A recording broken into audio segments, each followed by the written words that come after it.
Or shot fire, officer down, shot fire, officer down. Got a city officer down, shot fire. 223, be advised, we have a visual on enemy paratroopers at grid Papa uniforms. Welcome to the Resilient Warrior Nation, a podcast dedicated to inspiring hope and healing for first responders, military veterans, and anyone facing PTSD and trauma. Hey guys, welcome to another podcast episode of the Resilient Warrior Nation. I'm your host, Mike Morgan, and as usual, I'd like to explain why I wear this shirt. This is not a proclamation. This company, Unafraid, is the name of a company owned by a man named Eddie Penny. He is a former Navy SEAL, Team 6 guy. And as I sat down to watch a episode of the Sean Ryan podcast in the spring of 2023, I had no idea that Eddie was about to change the entire trajectory of my life. During the course of that episode, Eddie was recounting the story of the Extortion 17 incident in which a Chinook was shot down in Afghanistan by insurgents, killing all 38 aboard. This included 17 SEALs. It was their largest loss of community in one event ever. Included in the dead was Jason Workman, Eddie's best friend. And as Eddie told the story of losing Jason and then escorting his body back from his hometown in Utah to his final resting place in Arlington National Cemetery, he became upset, was crying, rightly so. I simultaneously began thinking about a call that I had had 5 years before that I buried deeply. It was the one call in my 30-year police career that I had started crying, but of course stopped myself because men don't cry. Would have been the best thing I could have done, but did not do that. So as I watched Eddie tell his story and get emotional and thought about the story involving Dana Sikorsky, is a young girl's name, beautiful young girl, I began crying uncontrollably. There's no other way to say it. I had no idea what was happening at the time. This was about a year into retirement.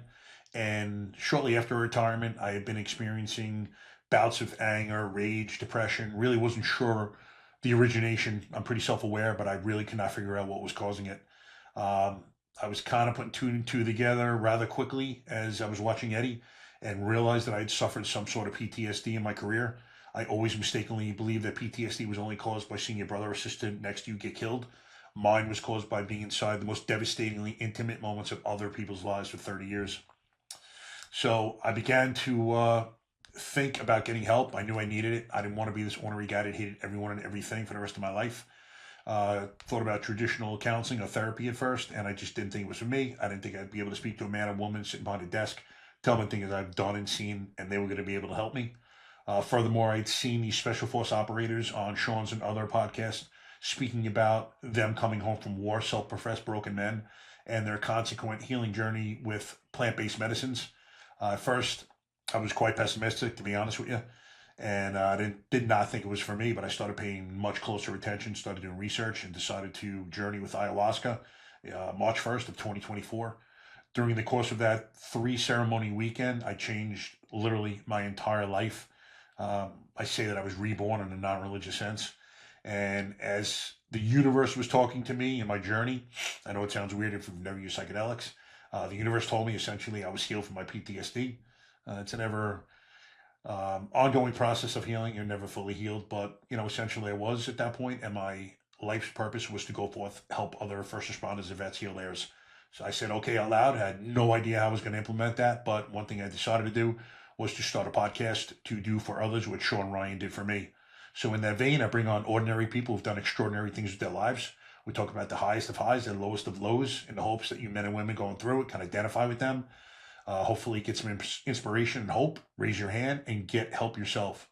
So I'm excited to introduce my next guest. Can't speak to this, excuse me. My next guest is Kenny Williams. He's a seasoned law enforcement professional with nearly 20 years at his current police department, where he currently serves as a sergeant. He's a veteran K9 handler, a longstanding highway enforcement team member, and the originating officer of the Hobart Criminal Intelligence Unit. His interdiction work has earned national recognition, including the National Criminal Enforcement Association's Interdiction Officer of the Year Award, the Desert Snow Roy Knight Award, multiple Interdiction Team of the Year honors, and several American Police Canine Association Sniff-off titles. I've never heard that one before. I like it. Over his career, he has seized millions in cash and over a ton of illicit narcotics, disrupted trafficking organizations, and located countless hidden compartments. He has trained and spoken over 5,000 law enforcement professionals at major conferences across the country And you guys have to go nowhere. Just sit in your seat where you're on now, and you can hear the stories that everyone else has. Guys, please welcoming Kenny to the podcast. Brother, it's great to have you on. And we're doing home and home here. I was on Kenny's prior. So it's great to have you, brother. Nah, it's a pleasure. It's always great to talk to you, man. And so it's a complete honor to be on your podcast. Thank you. It truly means a lot. So, bro, those are some unbelievable bona fides here. A ton of illicit narcotics. That's insane. I mean, but when it's your only job and your objective, I mean, you have to be productive. So, I don't have to worry about taking calls for service. It's one mission that I have to find, and it's to intercept criminals with contraband from going to point A to point B. True. Okay. In that vein, then how come you don't have more, man? Only a ton? I know. Yeah. No, I want every day. I want more. Yeah, exactly. And the traps. Have the traps, are they getting more sophisticated, or is there only so much you can do? I'm out of the game now for like 5 years. Yeah, I mean, I feel like there's just an evolutional circle. Like, but no matter what, they can only do so much. Yeah, I guess maybe with like electric cars and stuff, maybe some newer stuff that you wouldn't see. But again, they're just either modifying an existing natural void or building a box in or out of a car. It has to be somewhere. So, I mean, it's the same stuff. Maybe just accessing might be different, but they're still using the same voids that you probably found back in the day. It's actually cool to see. I mean, some of them are so sophisticated. And for those of you who don't know, a trap is a hidden compartment in a car. And typically you'll have to do, correct me if I'm wrong, Kenny, I've always seen 3 things you have to do. So maybe turn on the heat, hit the not ignition switch, say, a blinker, or there's always like a 3-thing combo that I've seen, but you've seen. Typically what they'll do is they'll like say your normal rear defrost is rear defrost, but then that hits a relay, and then you'll have to do something else, like maybe put the car in neutral, and then maybe window motors like up and down. So now those relays, instead of moving the windows up and down, they're moving the compartment up and down. That's part of what intrigued me about interdiction. It's just such a I feel like it's a higher level criminal. They're very intelligent, and it just drew me in. Instead of doing investigations, it was still that I'm dealing with high level criminals, but I get it to do it kind of like roadside during a traffic stop, and that's what I enjoy the most. Is I get to be somewhat at a mental game that they've prepared maybe months, years, who knows how long to beat a cop, and you only have a very limited amount of time to beat them at that mental game. So that's what keeps me motivated to keep doing it. I mean, I love my job. Yeah, I always did. I love being on the street. It's like a game of chess. And people don't give these guys credit, man. I mean, you're talking about low-level dope boys on the corner, that's one thing. But you start getting, up in the higher echelon guys, there are some intelligent dudes in the game. For whatever reason, they're on the wrong side of the law. I mean, there's obviously plenty of money to be made. And it's all well and good until the DEA comes knocking down that front door and you're doing 30 years in the federal pen. But, high risk, high reward, Exactly. I mean, and it's very rare that me personally, I never see someone that's made a ton of money get out. They're still addicted to it, and they keep going. Yeah. It's usually the death of prison. I mean, how many times you see time's not on their side by any means, and they don't.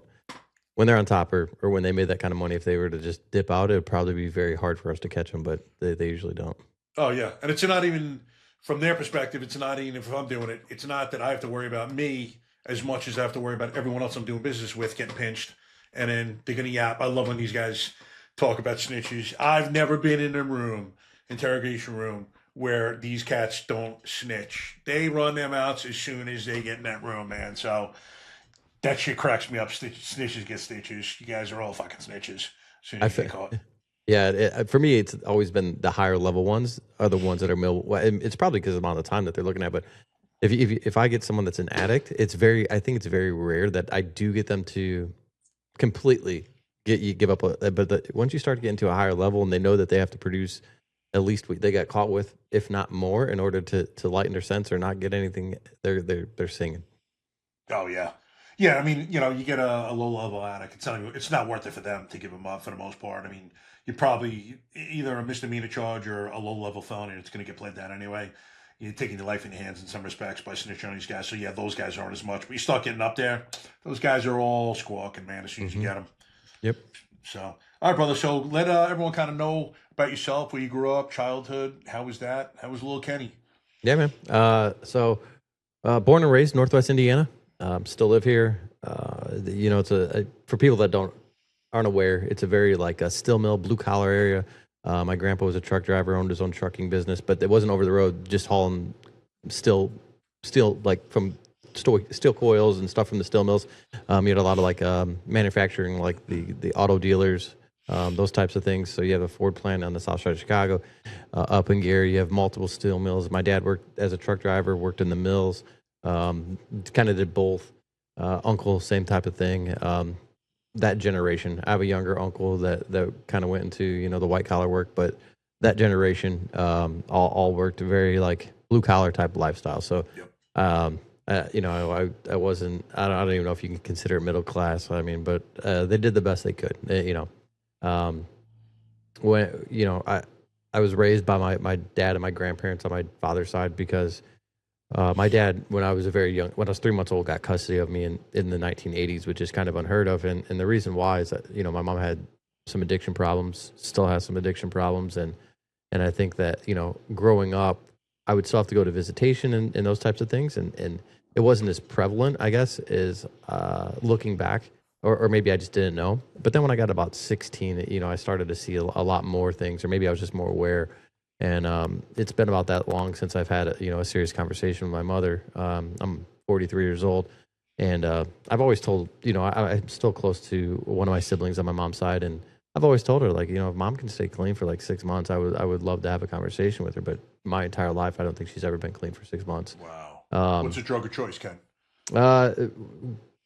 Cocaine, crack, pills, mainly pills, a lot of pills right now. But that's only, through my sister that I know that. But when I was a kid, it was definitely the cocaine aspect of it. Marijuana, I don't know how you guys feel about that, but when you had, she had 3 young kids, and I don't know if that opened the door, because now what I know what marijuana smells like, I'm like, man, that's what and then when I got older, I was able to see, realize what the cocaine was and things along those lines when I got to my teenage years. So, that was always interesting to me. But, I had great grandparents, a great dad. My dad just worked his ass off, so he had to have someone else there kind of present to raise me. So, I think that many people have those same type of stories. I'm not saying that for sympathy or anything. I just feel that, like more people come from those backgrounds than the, I guess the cleavers or whatever, the picket fence, the household, and all this other things, Today's episode is brought to you by Cutting Edge Testosterone Therapy, a veteran-owned, family-run clinic led by a retired first responder. At Cutting Edge, they help men and women rebuild strength, focus, and vitality through advanced hormone therapy, peptides, and performance-based weight management. Whether you've served your country, your community, or your family, Cutting Edge helps you get your edge back safely, professionally, and with people who understand what service takes out of you. Cutting Edge offers individualized care with no monthly fees or contracts. Learn more at cuttingedgetestosteronetherapy.com. Cutting Edge Testosterone Therapy, built by those who served for those who still do. The guys I work with, man, even the guys I was super tight with about their childhoods, their upbringings, their relationship with their parents. But as we know now, most of us, kind of trauma-ridden. And a lot of times that's what propels us into these careers, whether it's to make them proud, to show them we can do these things, or maybe just, to stop the drug problem that you saw your mom suffering from, or bullies, or, so many different dynamics and reasons that we get into these professions, whether it's military or first responders. But I think it's estimated like 40% of us have gone through, moderate to severe trauma in our childhoods. And when I talk to my guests, I specifically ask them about their relationships with their parents for that reason, because I had a horrendous relationship with my father. And, looking back now, that's probably some of the reasons that propelled me into the field. Yeah, I mean, when I didn't know what I wanted to do in high school or anything along those lines. I was an athlete and, like kind of C student, like didn't apply myself by any means. But just enough that like I could do what I want to do and not get in trouble at home, I guess. But yeah, like when, I'm like, oh shit, life's kind of setting in here. And I initially wanted to go to I went to college and I wanted to be a teacher. And my main reason behind it is like, I really like sports.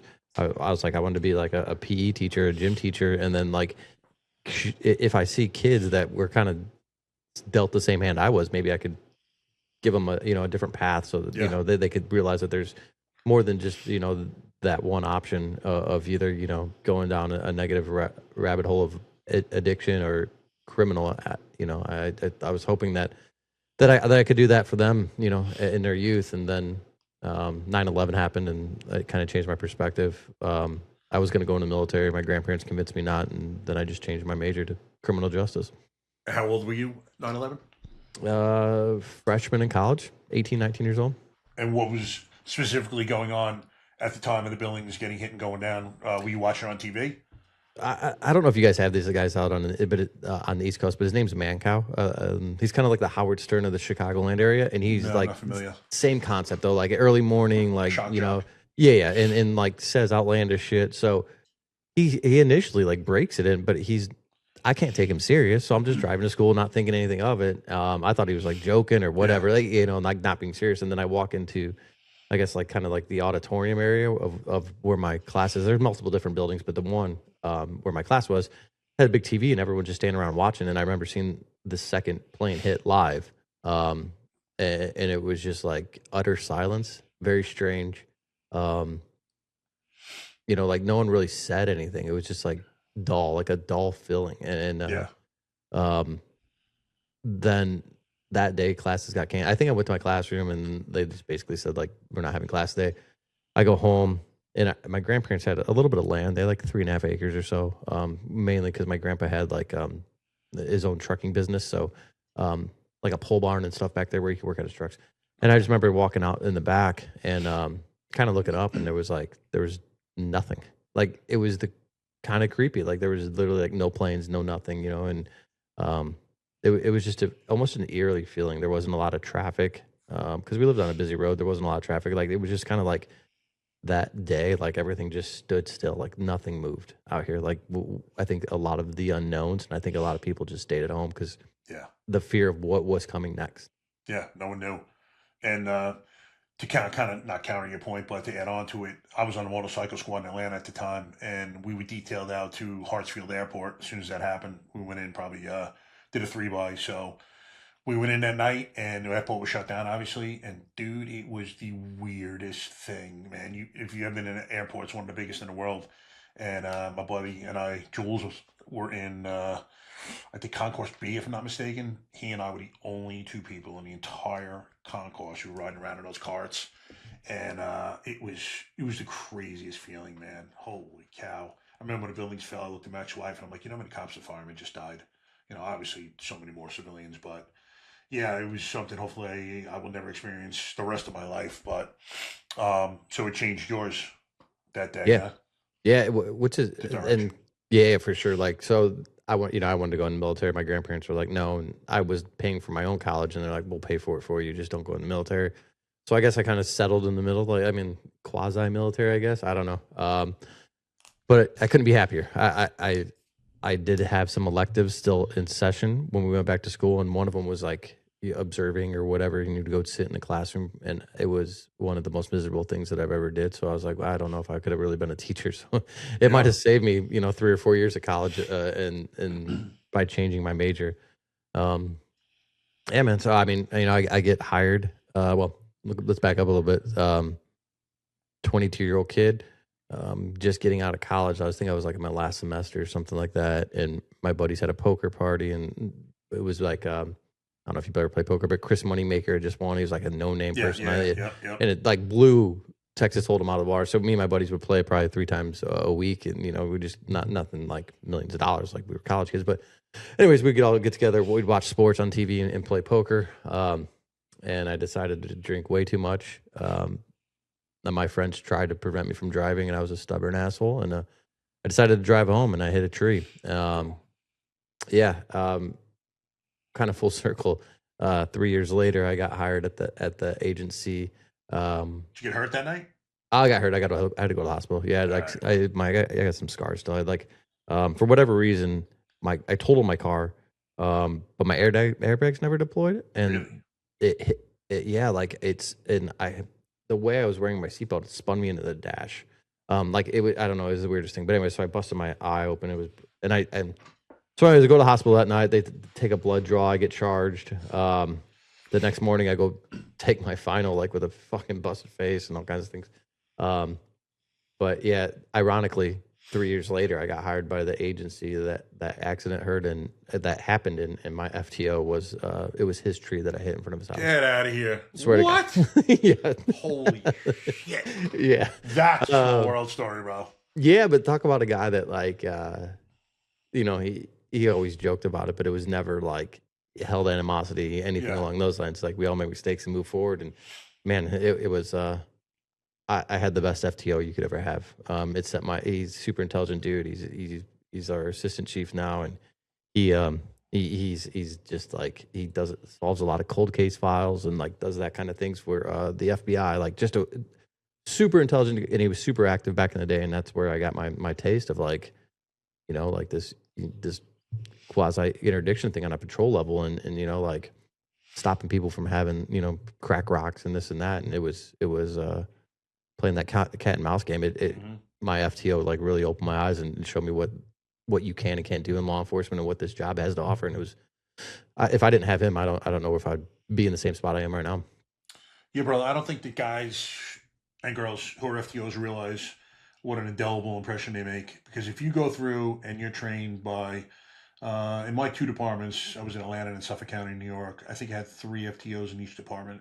And if you get 3 knuckleheads that teach you nothing, you're preparing this officer to go out with no skills. They don't know the law. They don't know what they're looking for.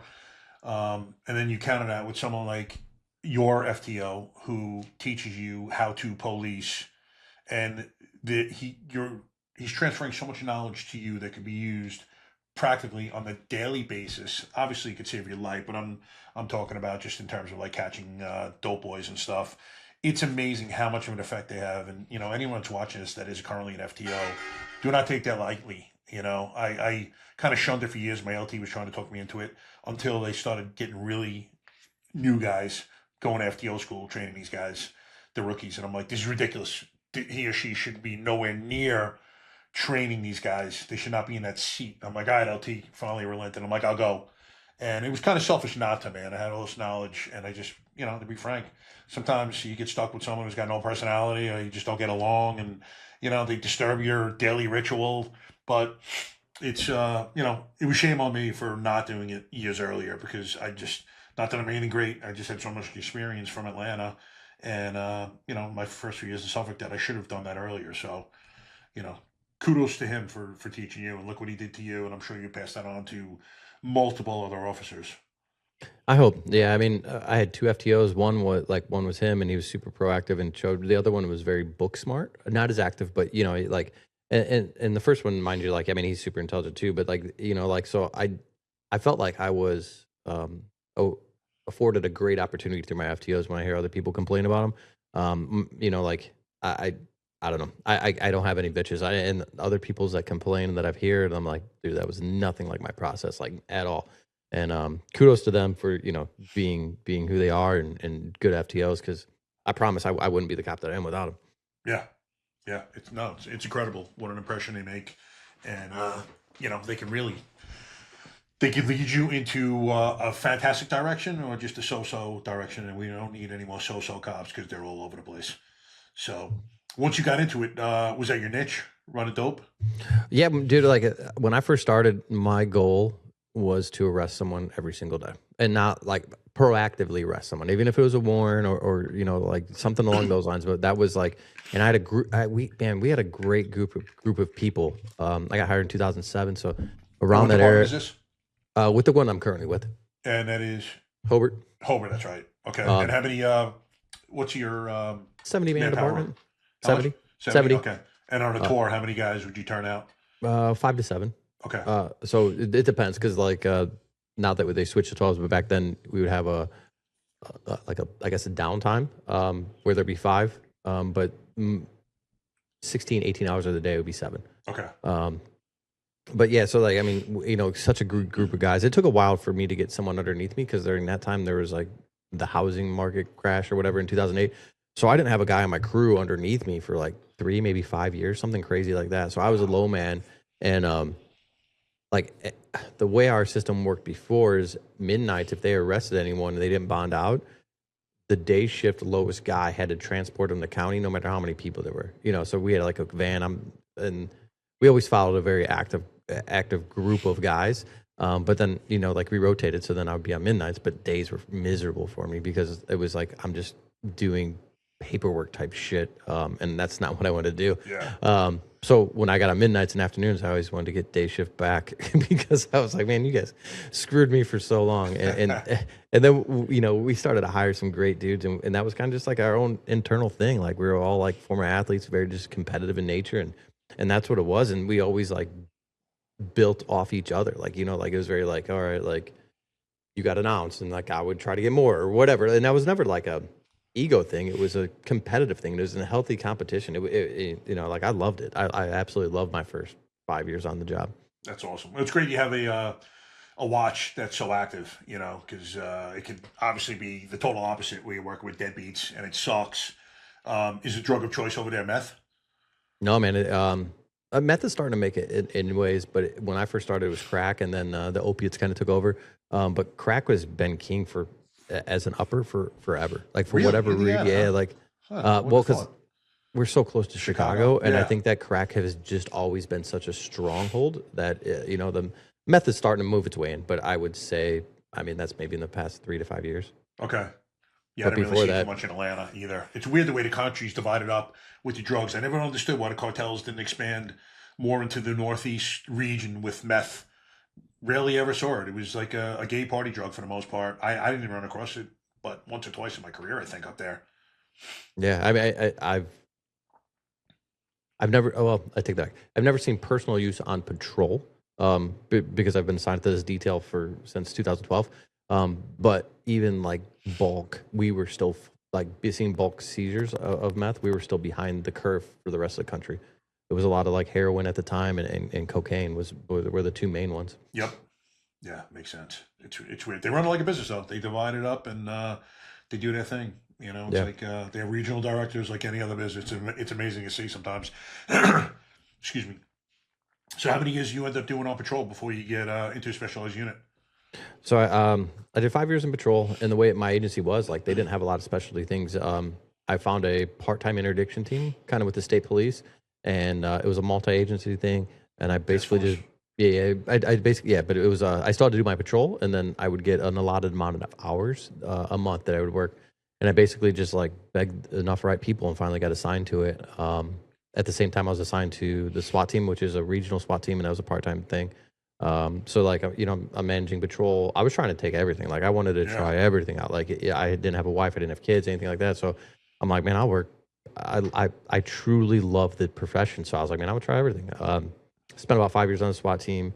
Then got a dog, because kind of interdiction, dog go hand in hand. Yep. So a dog, interdiction, and then SWAT was just too much, and SWAT was kind of the odd one out. But yeah, so then did the part-time thing from 2012 to 2016, and then my department afforded me the opportunity to go up there full-time, and kind of been doing it since then. So 2016 and I got a dog in 2014. That's awesome. So what do? You're just are you solo up there? You're on the highway? Or Yeah, you guys have like a team up there working. So for my agency, I'm one of the only full-time guys. There, we have 2 part-time guys, and then there's a bunch of other agencies around us that have full-time and part-time guys. So there's always someone up there that, like I'm not just completely on an island by myself, but there is, it might not be someone from my agency, but there's going to be backup if needed, pretty close. Okay. All right, good. So during the course of, your career, a lot of my messages about mental health and, kind of working through the things we've seen. Are you seeing anything as you're progressing through your career that's kind of hitting you or giving you pause, or, looking in the mirror one day and you're seeing changes that you didn't realize were happening until they were there before your eyes, or you kind of just cruising?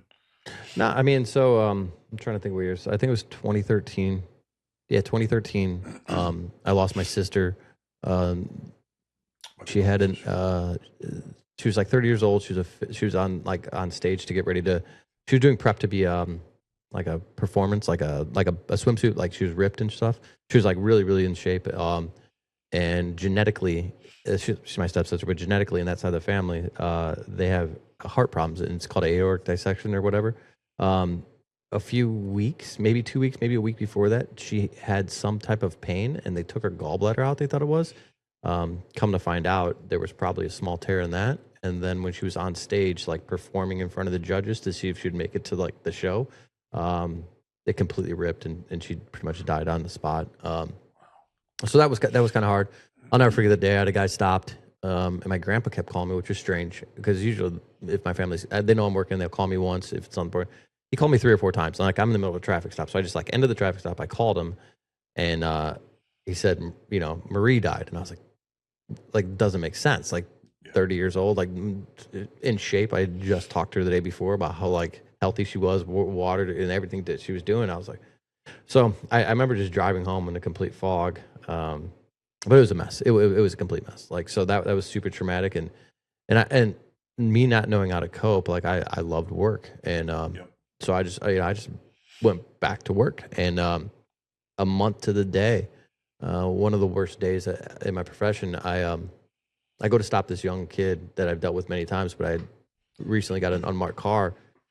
And when I go to approach it on the passenger side, he takes off, 18-year-old kid. And before I could, I couldn't tell you how fast he was going, but he went less than a mile, and I forget what the time was, but the impact was over 100 miles an hour. He hit a tree. I ran up there because a car caught on fire, so I run up there to like, and I just saw, like, I don't want to go in graphic detail, but like, you could, I knew, and it was like devastating. So like those two things within a month, really, really messed with me. And I'm not afraid to say it now, but like at the time, like my department tried to do the best they could. It wasn't the culture at the time. And what did they do in terms of trying to do the best they could? I mean, that night, one of the, I forget, lieutenant or sergeant, someone from the bureau, like came and sat with me and, like made sure I was like, and I mean, he would have sat there all night and all day if I would have, but I was, like just making sure that, my mind was right. And then, like, I don't know, like, I didn't take a lot of time off. They would have given it to me. I maybe take the next day off, because this was at like I probably didn't get home. This was our cover shift, so it was 8 p.m. to 4 a.m. I think it was. So I probably didn't get home till about 7 a.m. And I took the next day off, but that was it. And really?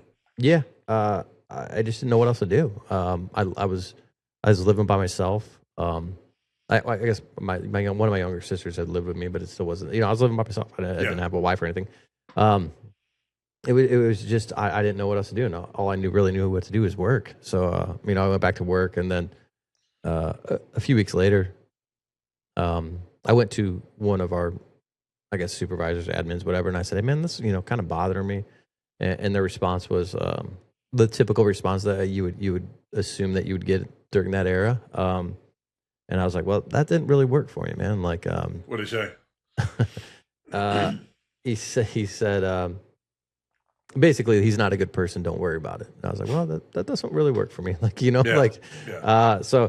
thank God. He's a piece of shit, but he's still a human being. Yeah. I was like, that sucks. I was like, well, that's not the route I wanted this conversation to go. But like I have had a lifelong friend that got into psychology, and he's a doctor. So I reached out to him, and I was like, man, like I don't know what to do really. And I was like, listen, will you just listen to me talk? And if you think that I need to see someone, just tell me. Like, I respect you enough that, like, you're like, hey man, I can't practice, my because you're my friend, we have conflict of interest. So I was like, man, just let me get it out of my mind. And if you think I'm, if I'm losing my mind, or I need, like, just tell me. Like, we've been friends forever. I respect you enough. And he listened to me to talk, and ever since then, I've been able to talk about it. It was just initially getting it out of my mind was the biggest problem. Like, I just kept replaying it and replaying, like, well, fuck, man. Like, what if I wish I didn't have this new car. Like, simple things. Like, I wish he knew it was me. I've dealt with him so many times, and I was always like, I always cut him breaks. I mean, he was, I think he had a suspended license, like maybe messed around with a little bit of marijuana, things like that, but never like, I always cut him breaks. And I was like, I just don't think he realized it was me. And it still, like, you can see, like, it still bothers me thinking about it, because I'm like, man, if I just didn't have a new car, if he would have just saw me instead of, like not knowing who was coming up to the car. And I had my flashlight out. So like, as soon as I hit my flashlight, he took off. And I was like, there's no way he knew who I was. Yeah. so many things, man. And and it was just that was a lot of that was probably the most loss I had with my sister, and then that like so within 30 days of each other, and that was it was a while before like I still hate pursuits. Like I like if someone else gets in them, I'm gladly be your second officer, but I'm not a huge fan of them. For me personally, the risk versus reward, and even in that situation, I couldn't even get in my car to go to chase him by the time he wrecked. Like, you know what I'm like? So I like it was that fast. I remember getting in my car and I just saw like his taillights. And I still don't really know what he did. Like maybe it hit a hill or something. And then I saw the collision. Like I could not like that. It was so fast. And but still now pursuits in my mind are like messed up. Like I choose not to get in those. Bro, that was probably the biggest worry in my career. I used to get a ton of pursuits, man, because I ran dope and stolen cars were my thing. And my biggest worry was ever getting an innocent person hurt. Like, I don't know what would happen had I gotten in something like that and he would have killed an innocent person in terms of my mindset. In the back of my mind, too, if I ever got in a shooting and hit someone, that's one thing. I mean, the likelihood of that ever happening is very short, but very small. But a pursuit, it happened quite a few times in Atlanta, and that would have been a tough one to swallow. So it never even happened to me, and I thought about it a ton. So I can't even imagine going through it like you did. Your thought process, and did you feel guilty? You had a, I'm gonna assume you felt guilty. I don't want to put words in your mouth. Yeah, no. I mean, so the one like I saw my stepmom with my sister, and I saw my dad with my sister, and I knew his mom, like maybe like just being around, like, and still to this day, like I've always just wanted to like, even though I feel like I didn't do anything wrong, like, and I know that, but it's still I just always wanted to say that I was sorry and not like for her loss, and I empathized with her because I just dealt with it 30 days ago, like, and I wasn't allowed to do that, and maybe one day. If I run into her again once I'm out of the uniform, maybe I could have that conversation with her. But man, it was. I think that bothered me the most, just because I saw my stepdad or my stepmom and my dad going through that, and I was like I could only imagine what she's going through. Like I don't know. It was so like there was a lot of emotions with that, and that messed with me for a while. I can imagine. You know what you can do, bro? You don't have to even deliver it or mail it. Write her a letter. And just let it sit in your dresser for years if you want. I didn't think of that. I told you, like I told the audience about that 2-year-old found floating in a pool. After that, worst call in my career, I think.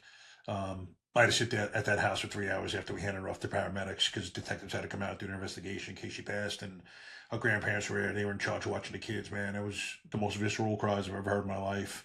It was like my skin was crawling. It was going through me. I started to cry. I told myself, "You're a fucking pussy." I stopped.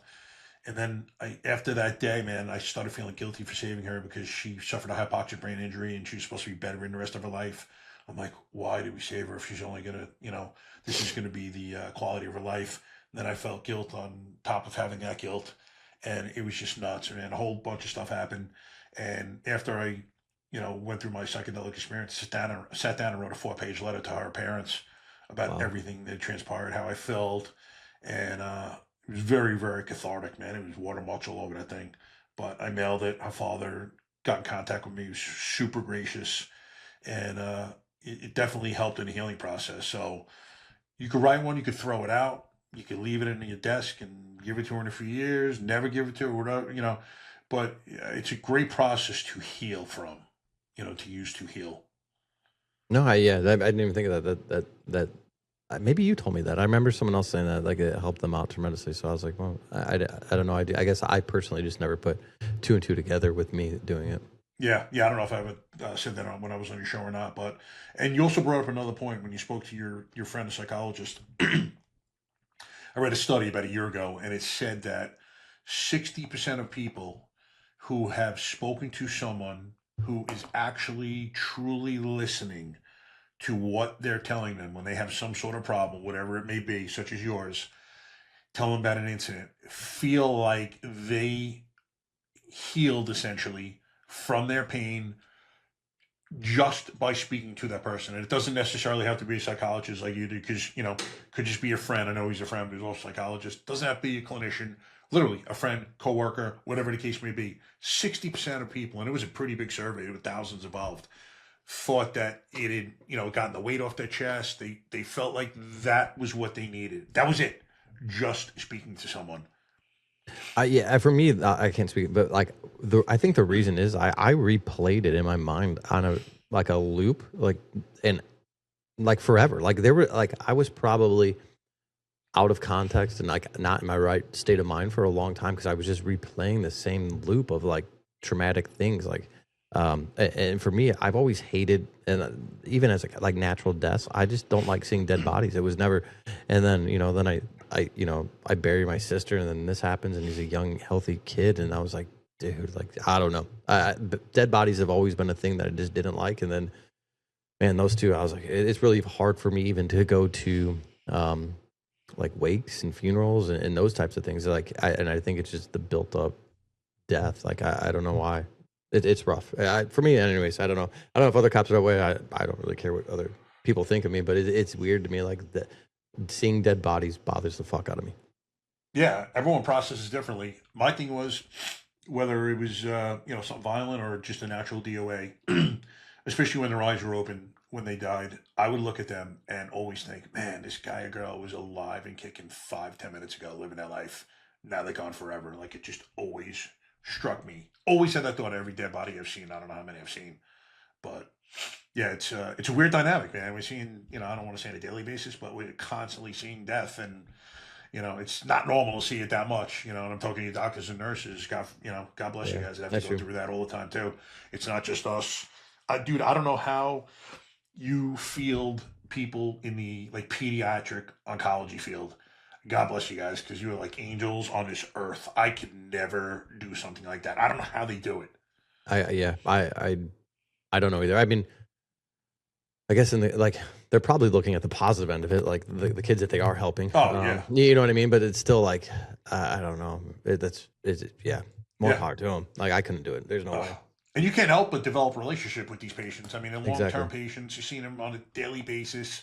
I'm sure you're trying not to get attached to them, but it's just natural, man. These just beautiful kids, and they're so innocent. How do you not develop relationships or feelings for them? And I can't imagine going through that over and over. So, again, God bless you guys. And, you're not seeing normal stuff, so I'm sure you're all aware of that. But please speak to someone and get it off your chest and process that stuff, because doing what we do, when we used to do anyway, or I did, compartmentalizing, just burying that shit is obviously not healthy, because you're going to implode eventually.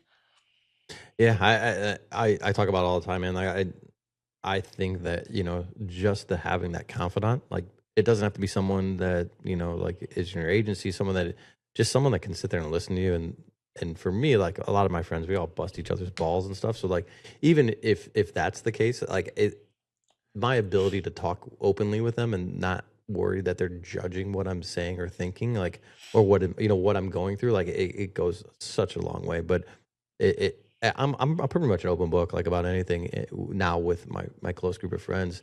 But it took that one time of that traumatic stuff going on for me to feel comfortable opening up to my buddy that's a doctor, and now everyone else. Because now it's like if I can confide and talk about the worst month of my life, like I think I can open up about anything pretty much.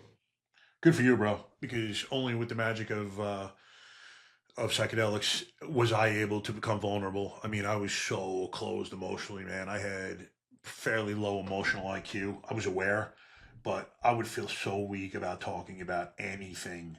I learned that from my father. I mean, he for he did not have a relationship with his son because he would never allow himself to become vulnerable and like just talk to me. So how profoundly sad is that he just bypassed a relationship with his only son because he thought it was weak to show emotion and just talk to me instead of yelling at me or calling me an asshole, or just it's just so profoundly sad. So that's awesome for you that you know how important it is to allow yourself to become vulnerable and just talk. That's my biggest message to men in my venture in my life at this point. It's to allow yourself to become vulnerable. It's not weakness. It's actually an absolute sign of strength.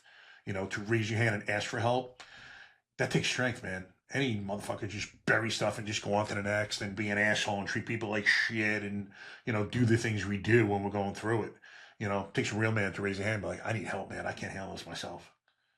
Yeah, but I also think like you didn't. I mean, maybe you did, but I had the opportunity to recognize it like 5 or 6 years into the job. So like I had, I didn't have a lot of like bearing these traumatic things for so long and then being like, oh, this is how I deal with it. Like like those two and within a month were super traumatic that like if I didn't deal with it, I don't know how I would have turned out. And I think that you probably had a lot of smaller things, I feel like, leading up to like maybe one big thing. But the way you were dealing with it was working at the time. I think mine was just so traumatic at once that it had to come out some way, and I didn't know how to do it. So being vulnerable was probably the easiest way for me to cope with it. Oh, hey, listen, though, you said it was kind of easy in some respects because you had to, but brother, a lot of times guys would dig their heels in further at that point and just refuse to be, as we see, man. And that's where the drinking comes in, the drugs come in, the cheating on the wives, whatever they do to distract themselves from what's going on. Especially men, we don't want to acknowledge that we're hurting inside. It's amazing. We'll talk about a physical injury, no problem. But you start talking about mental, man. It's like, whoa, and finding guys you can talk to sometimes is difficult. Getting easier now. We're evolving. We're really seeing the importance of having to unload these things. And, true friends are going to allow you to do that with no problem. They're not going to be making fun of you. They're not going to be shunning you. But, it's sad to see when guys feel that they cannot do that. Yeah, I don't know. And even though the one supervisor that I try to talk to, my department now, we have a clinician within our agency. We've had for the past 3 years. You're required to go and talk to them on duty one time. Really? But you have to. Once annually? Yeah, once. I mean, yeah, once annually, you have to. You have to go talk to them on duty. So like, you don't have an option, and you don't have to talk. You just have to go sit. So you want to sit there and stare at each other for an hour, so be it. But like, you just have to go. But I think like just the evolution is come so far, and it's cool to see. And so like we've had guys that like now that the doors open, they've had to unload some stuff, and I feel like they become better people, more personable, and I haven't even told them, but like it just seems that their ability to communicate, their ability to be empathetic, and their ability just to be friendly is so much better than it was 3 to 4 years ago. Yeah, without a doubt. Making them better men, better cops.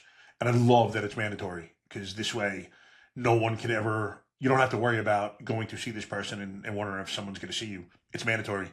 So everyone's got to do it. There's nothing anyone can say about it. And whether they choose to stare at the wall, like you said, or open up and actually speak about it, it's their choice. But I love the fact that they have to have that ass in that seat at that time because, you're talking about like guys opening up. Like think how many times someone actually does talk about it, maybe after a traumatic call, because I explain to people how it goes after a traumatic call, man. No one says a fucking word.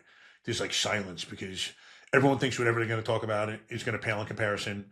And, everyone's kind of hurting, so they don't want to talk about anything anyway. And, if someone actually has the balls to speak up, be like, yo, that thing just fucked me up, man. How you guys doing?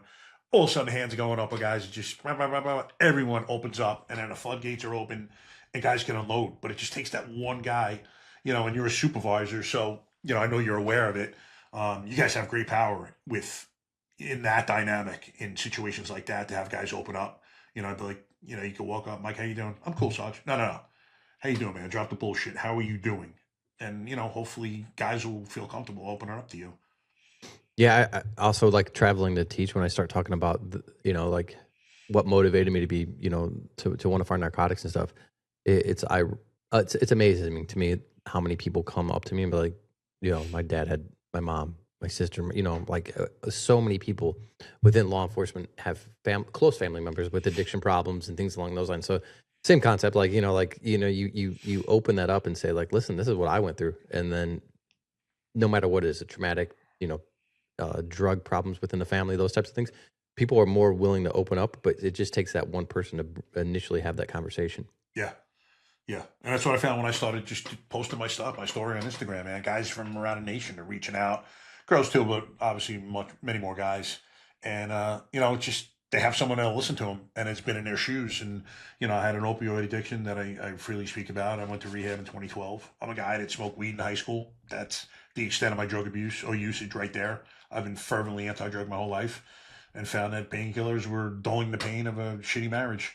So I just started taking more and more. And next thing I know, man, I'm addicted to tramadol, and saw no way out of getting out of that problem. So if it could happen to me, it could happen to anyone. Not that I'm anything great. Just I was fervently anti-drugs, and all of a sudden I'm hooked on this shit. So that's another reason now that I think the universe put me through that. So when I talk about it, guys, girls, we're like, hey, brother, this is going on with me now, and they can come talk to me. There's going to be no judgment. And I can relay the experience, and I've gotten two guys into drug rehab, which is crazy. You talk about a good feeling, like helping someone out like that who probably wouldn't have done so on their own. I don't know. I've not experienced too much more of a fulfilling feeling in my life. Yeah, no, that's amazing. How well, I'll talk about this. I think a supportive spouse for first responders is essential. Like if you're going through all this stressful shit at work, and then you come home and your spouse is not like I don't necessarily open up to my wife about things, but like she's always there if I need her to be. Like I don't come home and talk about this shit. Like but she'll notice if I'm becoming more reserved, and she'll just kind of more check on me. But I like she also doesn't give me shit that I'm not talkative or those types of things. So like it balances it out. But just I know that I have her support no matter what, and I think that means more than anything. I don't have to come and tell her all the shit I'm going through. She'll see my demeanor change, and then she'll give me my space, and usually that's all I really need. I don't necessarily, and the reason this is just my personal preference. I'll talk to my wife maybe after things, 6 months, a year, but I don't want her to think or worry while I'm gone at work about something. So if I said, "Oh yeah, that happened," like 6 months or a year ago, like because I know that she'll probably be more stressed out than I am. Yeah. So like I just know her personality. So like I don't, like we might talk about it a year later, but I don't like to give her updates, especially like going through the COVID riots or whatever you want to call them. Like I hated telling her that I had to go to that shit, because I would rather just go, and then when I come home be like, yep, that's what I had to do today. Yeah. But I was afraid that she was going to see me on TV or something, and then I would be like, well, shit, now, like, because she under the impression that I was just still going to my normal job, and all of a sudden she sees me in the middle of a riot or some shit.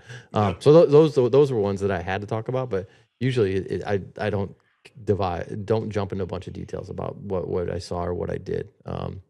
Just because I know in my mind I'm protecting her more than me. Yeah.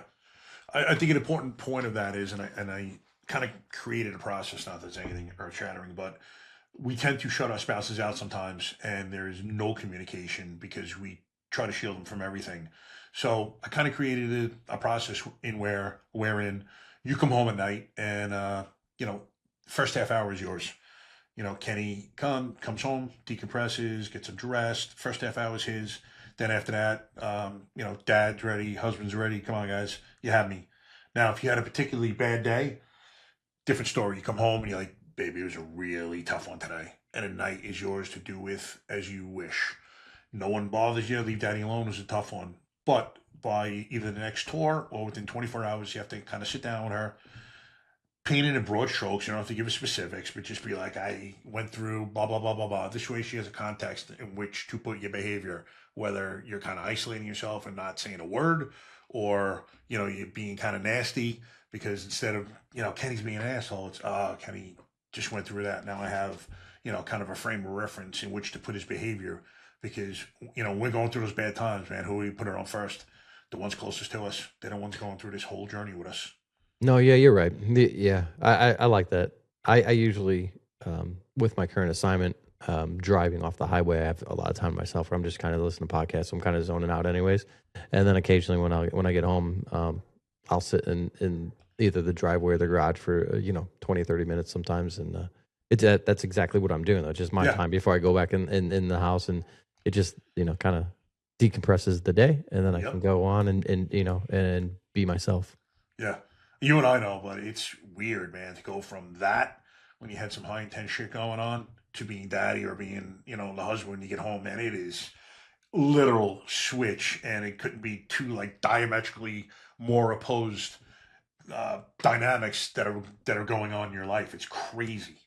Yeah, and I these are things that I didn't know anything about. Like, so to learn how to kind of balance and cope on your own of how you do these things. Like going into law enforcement, I didn't know this existed. Even in the academy, they talk about it, but you have no frame of reference. So I'm like, what the fuck does this even mean? Yeah. But they do the best they can, I guess. But like living through it, it's yeah, it was an unexpected side effect of the profession that I had no idea even existed. Yeah. And I don't know how to even explain it to young cops to get them to like understand and like the emotional roller coaster that you're going to go through and Yeah. dealing with your wife. Yeah, like I think try. you just have to live through it. Yep. There's no other way because we're all different. We're all going to cope with different, and something that bothers me might not bother you, and vice versa. So it's just yeah, it's just interesting. It's an interesting side effect of law enforcement for sure. Yeah. You have to experience the experience, as Yeah, for Steve sure. Sewell used to say. So, all right. So, as career-wise now, have you pretty much been or stayed where you currently are for the past however many years? Anything like big that's happened? No, I mean, no, I'm pretty much just doing the same thing. We just added lieutenants this year. So basically, like sergeant we have corporal, sergeant, and then now we have lieutenants for the first year. Those are the three hard ranks. Everything else is appointed. Okay. I don't necessarily. I mean, I don't know. I don't really have a lot of aspirations to be in anything above this because my ability to go work would be gone. Like, Yeah, so, exactly. I still Can't love really it. wish for Like I have almost 20 years in Indiana. I can leave after 20 and I get my pension. I can't collect, but I have it. It's now whether I stay for a few extra or because I could build on my pension, or if I've always had kind of aspirations to maybe work a different highway, like go down south and like I-40 or maybe like the 15 or the 95 or something, just a different highway to work, something that challenging. Like You don't hear that too often, man. I just want to find a different highway to work. yeah, I mean love I don't know why. It's just something that I've always thought about. I was like, man, if I had the opportunity to go work somewhere else and work on a second pension, I think that I would at least give it a go. Yeah. Yeah. Just be careful what you wish for, man. If you're in some place that you love, be careful giving that up to go elsewhere because the grass is not greener on the other side sometimes. No, I agree. I mean, yeah, no, like I'm just looking at it like at least I have my pension locked Yeah. in. So like if I Exactly. hated it, then I could, I don't know, maybe go into the private sector or something. I don't know. Yeah. But yeah, You have options. yeah, once I get my 20, then there's many options. But the only other really thing that I've ever had in mind is kind of like doing, if anything, maybe the investigation side. Because a lot of times on interdiction side, we stop it, and it gets turned over to investigators. Like, do we have an idea? Yes, but like I'm not working it any further past Yeah. the stop, but theoretically. So that kind of piques my interest a little bit, but I don't know if I'll have the patience to sit at a desk. You know what I'm saying? So I don't know. Trust me, I know, bro. I don't know. Dude, I don't couldn't know. do it. I was kind of on the road to make detective, and I gone to this unit called Cope. It's the progression. Did it for a month or two, and I went to my sergeant. I was pretty tired with it. I'm like, boss, I hate this shit. I'm like, I don't want to be a detective. Like, I would like to be a detective, but I don't want to be in the general squad. I wanted to be a specialized unit. I can't imagine sitting back there inside most of my day every day, and God forbid you get back there with a tool. We had one in particular, and I referenced him. I'm like, I can't imagine being locked in the office with whoever I mentioned to this guy. And he looks at me. He's like, yeah, bro, you don't really keep your emotions in check. I'm like, he would know that I want to fucking slice his throat every day of our of work, man. I couldn't do it. I can't imagine being stuck back there. So I was always an outside guy. Can't imagine it. So Yeah, I mean, we've had some great street cops that are detectives now, and like they love it. They love it a lot because of the schedule too. But I mean, they're great. They're great detectives because of how good they were on the road. Yep. But I mean, I think it takes a special person to have the patience to do that. I like to Yeah. do things like, I don't know. in patrol, interdiction, you see the stop to the seizure, or you go take your runs or whatever you're doing it to the end. Yep. As a detective, you're like you're jungling like 6 different cases, and you're waiting on other people to give you information to either continue the investigation or close it out. And I'm like, I don't know if I have that speed with me where I'm like, I'll just let that sit there till they get back to me. I'm like, I don't, like I like to see things from start to finish and then move on to the next one. Either. Yep. That's what I love too about patrol. So, all right, brother, how do you get into the the podcast scene? How did that come about? So the podcast thing, I don't know. I've always and as you guys can see beyond the barrel, right behind. Yeah, so I've always been. I've been super intrigued by like the podcast world and interdiction world, and it kind of started out of the teaching realm. So I started teaching I started teaching for the federal government in 2017. It's called a DIAP, Drug Interdiction Assistance Program. It's a private company. I didn't get paid. My department gave me time off. They paid for my travel. Travel the country. And what was cool about it is I got to work different highways and ride with the cops doing interdiction. So, I went up in Vermont and worked the border. I've been down in El Paso. I've been on I-10 in the Panhandle of Florida. So it was cool. I've been on I-70. Just different highways. Going out teaching these guys how to do it practically. Mm-hmm. Yep. So basically, you'd have like a day in class, and then it would be like a 3 or 4 day time where a bunch of instructors would ride with you guys. It was amazing. That's cool. I like that a lot. Some of the funding got cut under the last administration, and it's in limbo, so I don't know if it's going to come back. But then a private company reached out to me. I started teaching privately, and I was like, I've always just wanted to give people a different perspective. So when it comes to interdiction, I wanted to give them, like the way it operates, the way my mind works, and teach as much as possible. When it comes to the podcast, I want to give society a different view of what cops are. Like, I came from not this Cleaver family where like everything's fucking perfect and that's how you become a cop. I don't have a lineage of cops. If anything, I can't say most, but there's several people in my family have been arrested. Like those types of things. And I was still able to become a cop. So I feel I was arrested when I was 22. And I still was able to become a cop. So I wanted to give people this different perspective of just looking at a uniform and thinking we're all the same. Like there's great cops that come from lineages of cops, but there's also cops that come from rougher upbringings and had adversity, and we're still able to end up on the right side of society and give back to society. So that's the whole perspective of behind the barrel, beyond the barrel of gun, beyond the bourbon barrel. I was a bartender before I was a cop, so like kind of bringing it all back together. Yep. My bar studio, theoretically, I was sitting in a bar having a conversation, and that's kind of the whole concept behind it. Like we could sit here and have conversation and show people who we truly are, and not just this uniform that we all wear. Right. It's great because people really don't know, man. They should just see us as these non-sentient beings, man. It's just like they think that we're robots.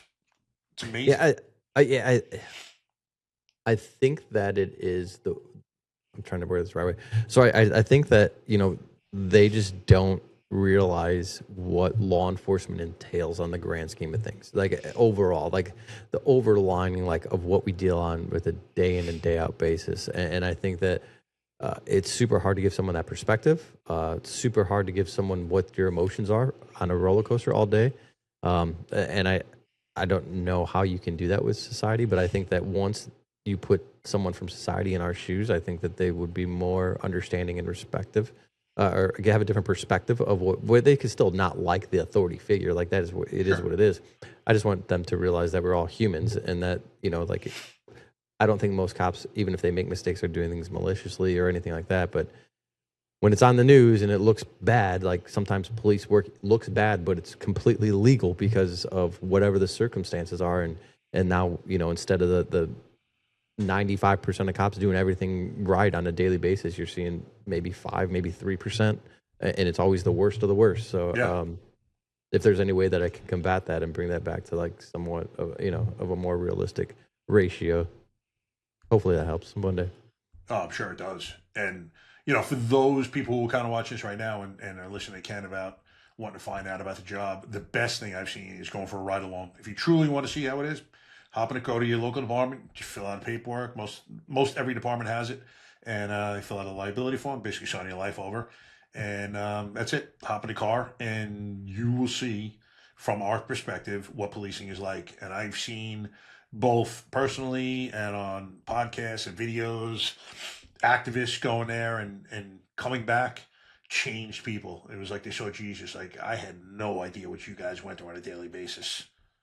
Yeah, no, I think I don't know, everyone's probably seen it, but there's one in Arizona, the one that I always think of, and it was like they put him in a bunch of, like, I don't know, like 3 don't shoot scenarios, and he didn't shoot, got shot, Yep. yeah, and then he ended up shooting someone that didn't have a gun, and like, so, and he was like, he getting his honest reaction right afterwards was great to see, just because then you could tell that his mind was opened and it wasn't fed with like a bunch of bullshit that he was before. Yeah, exactly. It's pretty funny.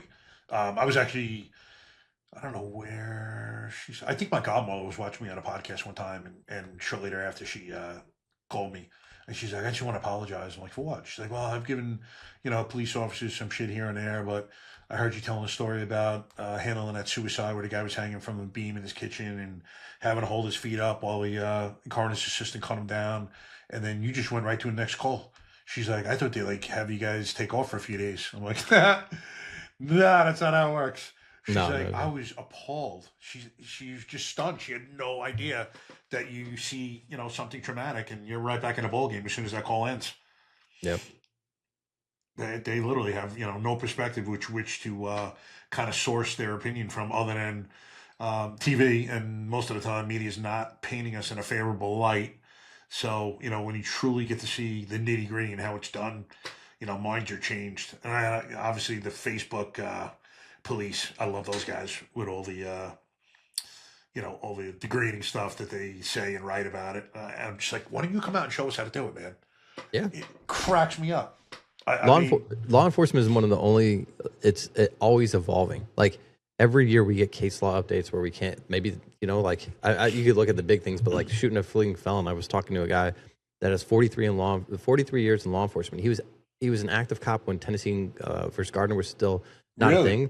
So yeah, he talks about like going to stop stolen cars. They jump out, you just shoot them, like literally. And I was like, holy fuck! Like, talk about that change. You know what I'm saying? Like, you went from shoot, yeah, like, but you're an active cop, and all of a sudden that's no good anymore. Well, I've been doing this for 30 days. It's no good. Now you have to change. Like, so, like, when people get pissed off at us, I'm like, we only enforce the laws that the politicians pass. If you don't like the laws, vote a different politician in, get the law passed. We will change the way we operate. Like, that's the way it works. Cops are the bottom rung of just enforcing the laws that the legislator or whoever passes, and it's always evolving, changes every year. We have case law updates every year, and it's just interesting because like, there's not many other professions that change that fast. Yeah, it's true. I mean, you have the law on one side, then you have tactics on the other. I mean, it's just literally an ever evolving, changing profession. Equipment.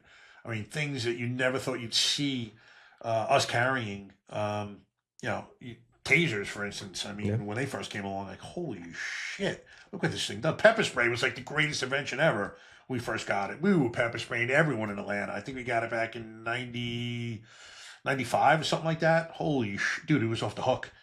And then, after getting sprayed, I don't know how many times people are like, you know what, let's not use this shit unless we really have to. Yeah, no, I get chemical burn from it. I don't use it at all. Like, I'll like, I'm just like, yeah, I get it worse than anyone else. I'm so fair skinned. Like, it does not. It kicks my ass. I remember the first time I took a shower after it. I used hot water. Holy, my nutsack was on fire for like an hour. I was like screaming in the shower, and as I'm doing it, the instructor, I can hear in the voice, "Whatever you do not put hot water on in the shower." I'm like, "You stupid motherfucker! Why don't you listen?" It was unbelievable, man. That's awesome, man. Truly. All right, brother. Anything you want to talk about that we haven't touched upon or anything? Nah, man, I'm good. I appreciate you having me on, and sorry for the technical issues earlier. Hey, they happen. Yeah, it was great having you on. It was a great conversation. All the links will be in the bio, but just tell people if they want to reach out to you. Do you offer do any teaching on the side as far as even just K9 itself, or? I do. So me and my business partner, who's an attorney and a cop, we travel the country and we teach. He teaches case law for Justice Academy. I teach interdiction, but I've taught in every state besides 4, 6, something like that. We have a female instructor out of New Jersey. Her name's Heather Gloglich. She teaches an empowering women in law enforcement, and it's not like the rah-rah, screw the man type but it's about, you know, the equality of like what is expected of women in law enforcement. Okay. It's a really good class, and she talked about some of her traumatic things that she's been through, and she's an amazing woman, and she's a great teacher, great cop. So yeah, it's just us three, but yeah, we travel the country and try to get out as much as possible to keep the proactive and the legal aspect of policing out there, so everyone knows what they can and can't do. What's the name of that, Ken? Justice Academy. So if they go online to justiceacademy.com? Yep. Okay. It's justiceacademytraining.com. Yep. Okay. And then if they want to get in touch with you, Instagram is? red_ninja111. All right. Perfect. All right, brother. Fantastic speaking to you.